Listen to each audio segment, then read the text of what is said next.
Assalamualaikum warahmatullahi wabarakatuh. Apa kabar anak-anak semua? Khususnya anak kelas 5. Semoga kalian semua sehat ya. Berjumpa lagi dalam program belajar dari rumah yang diselenggarakan oleh FKKG Kecamatan Kejaksan. Hari ini kita akan belajar tema 2, udara bersih bagi kesehatan. Subtema 2, pentingnya udara bersih bagi pernapasan. Pembelajaran 4 bersama Ibu Sri Nur Hayati, guru dari SDN Keramat 2. Baik anak-anak, sebelum kita belajar, marilah kita persiapkan diri ya. Yang pertama, siapkan alat tulis, buku catatannya. Yang kedua, minta dampingi orang tua kalian, kakak kalian juga boleh. Yang ketiga, jangan lupa fokus ya mengikuti pembelajaran kali ini. Dan yang terakhir, jangan lupa berdoa. Untuk yang beragama Islam, ikuti ibu ya. Untuk yang beragama non-Islam, silakan berdoa menurut agama dan kepercayaannya masing-masing. Sebelum belajar, Bismillahirrahmanirrahim.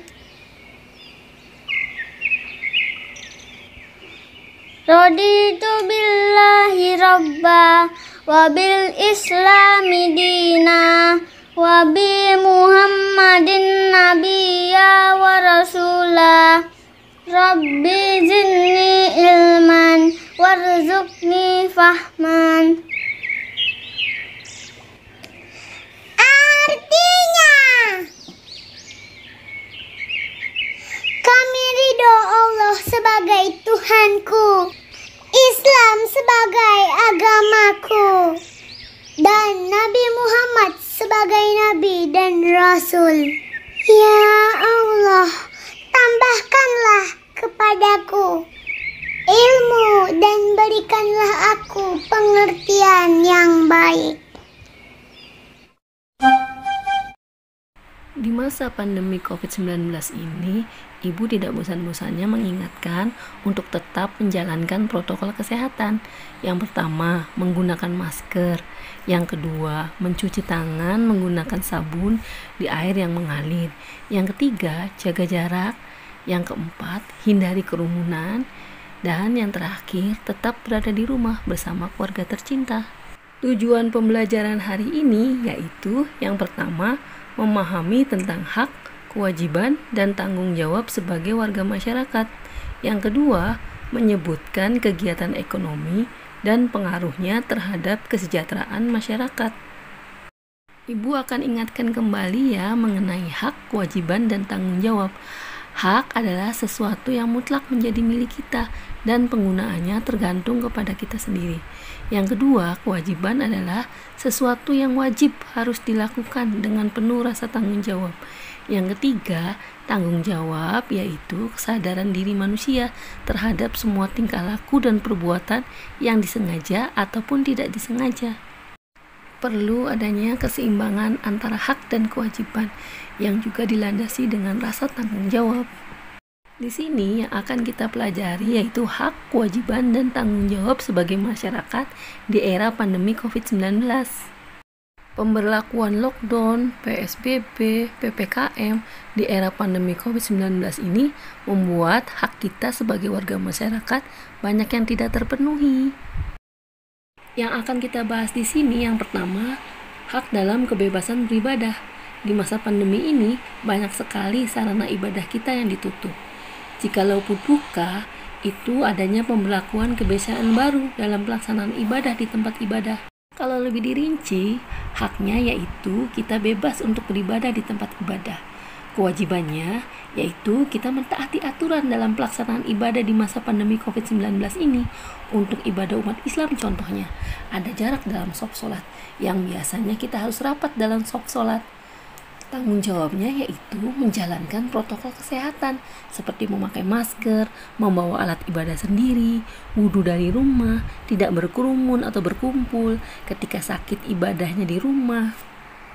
Yang lainnya yaitu hak mendapatkan pendidikan. Sampai saat ini kita masih belajar dari rumah atau yang biasa kita sebut PJJ, pembelajaran jarak jauh.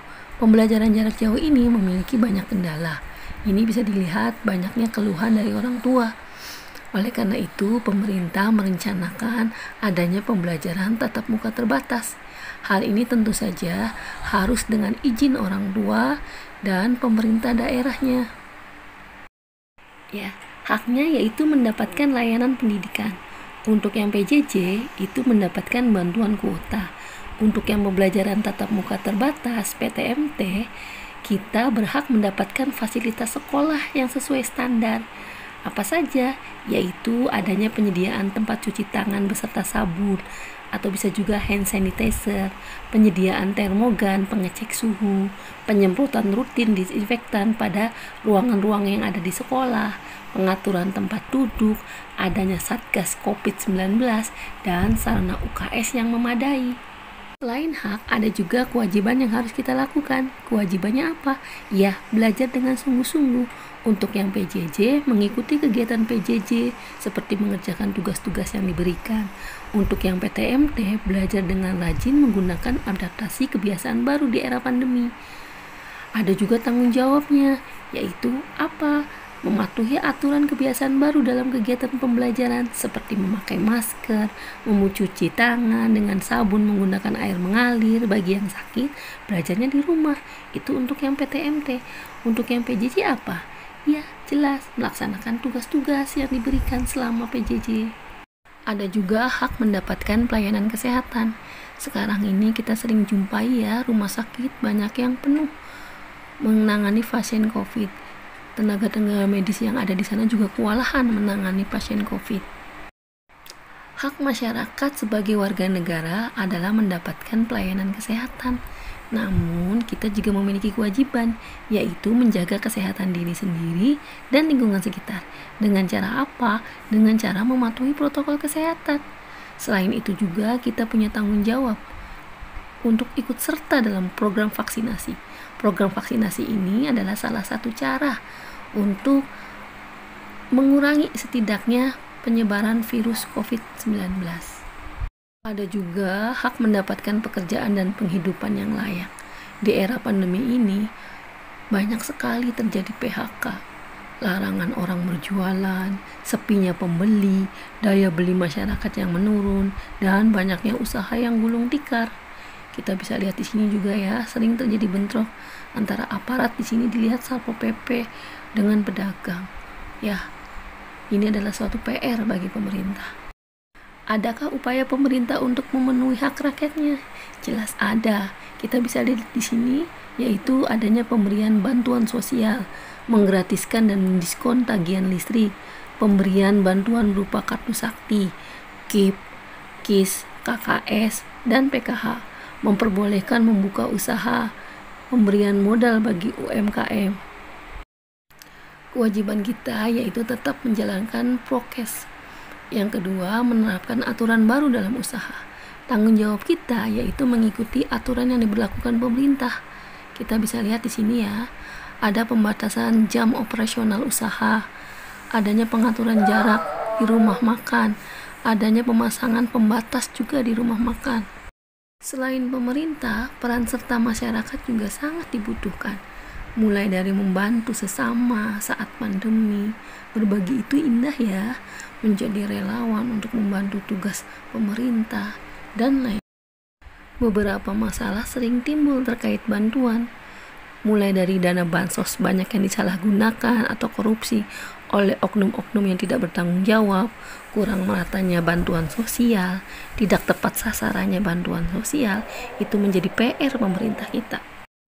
Di masa pandemi ini, jelas kegiatan ekonomi kita sangat berdampak. Apa sih kegiatan ekonomi? Ya, Ibu ingatkan kembali ya. Kegiatan ekonomi adalah semua kegiatan yang dilakukan oleh manusia untuk memenuhi kebutuhan hidupnya. Kegiatan ekonomi itu meliputi produksi, distribusi, dan konsumsi. Produksi adalah kegiatan menghasilkan barang atau jasa. Produksi juga dapat dilakukan untuk menambah manfaat barang guna memenuhi kebutuhan. Distribusi adalah kegiatan menyalurkan barang dari produsen kepada konsumen melalui proses jual beli. Yang ketiga, konsumsi. Konsumsi adalah kegiatan memakai atau menggunakan barang untuk memenuhi kebutuhan. Kegiatan produksi di era pandemi ini memiliki banyak kendala, mulai dari pasokan bahan dasar baku terhambat, penutupan tempat produksi, pembatasan jam operasional, dan ancaman gulung tikar. Sama halnya dengan kegiatan produksi, kegiatan distribusi di era pandemi ini juga banyak kendala, mulai dari pengiriman barang yang terhambat akibat adanya aturan PPKM, distribusi yang terganggu menyebabkan kelangkaan barang dan kenaikan harga, juga menambah biaya operasional pengiriman. Kegiatan konsumsi di era pandemi ini juga berbeda, mulai dari daya beli masyarakat yang menurun, penutupan rumah makan, larangan makan di tempat, melayani hanya untuk yang dibawa pulang atau delivery only, pembatasan jam operasional, aturan kebiasaan baru dalam makan, yaitu adanya jaga jarak, prokes yang ketat, dan waktu makan yang dibatasi. Di masa pandemi ini perlu orang-orang kreatif. Di sini ada profesi-profesi yang bertahan atau muncul di era pandemi ini. Yang pertama, jasa konsultasi dokter online. Ya, di sini sangat membantu karena masyarakat kita yang sedang sakit enggan untuk ke rumah sakit karena berisiko. Jadi, jasa konsultasi dokter online ini sangat membantu. Yang kedua, jasa penyediaan alat kesehatan dan obat. Ini sangat membantu bagi masyarakat kita yang sedang isoman atau sedang sakit. Yang ketiga, adanya toko online. Ini sangat familiar ya, kita sering sekali berbelanja di toko online. Yang keempat, ada aplikasi belajar online. Banyak dari orang tua yang mengikutsertakan anaknya di aplikasi belajar online untuk menambah pengetahuan dan mengejar ketertinggalan. Jasa kurir barang. Nah, di sini kita bisa lihat ya, kurir barang ini banyak mengirimkan barang-barang dari toko-toko online. Ada juga abang ojol. Ya, biasanya kalau kita ingin berpergian menggunakan jasa ojol, tentu saja kita bisa lihat di situ prokesnya sangat ketat ya. Lalu memesan makanan juga bisa menggunakan abang ojol. Dari pembelajaran yang tadi dapat ditarik kesimpulan, yaitu yang pertama, perolehan hak harus diimbangi dengan melaksanakan kewajiban. Dengan apa? Dengan penuh rasa tanggung jawab. Yang kedua, perlu adanya kerjasama baik pemerintah, aparat maupun masyarakat dalam pemenuhan hak pelaksanaan kewajiban dengan rasa tanggung jawab di era pandemi COVID-19 ini. Yang ketiga, kegiatan ekonomi di masa pandemi ini menuntut untuk mengikuti adaptasi kebiasaan baru. Demikianlah pembelajaran dapat Ibu sampaikan. Semoga bermanfaat ya. Berjumpa lagi dalam program belajar dari rumah berikutnya. Tetap semangat, jaga kesehatan, dan jangan lupa bahagia. Salam buat ayah bunda di rumah. Terima kasih. Wassalamualaikum warahmatullahi wabarakatuh.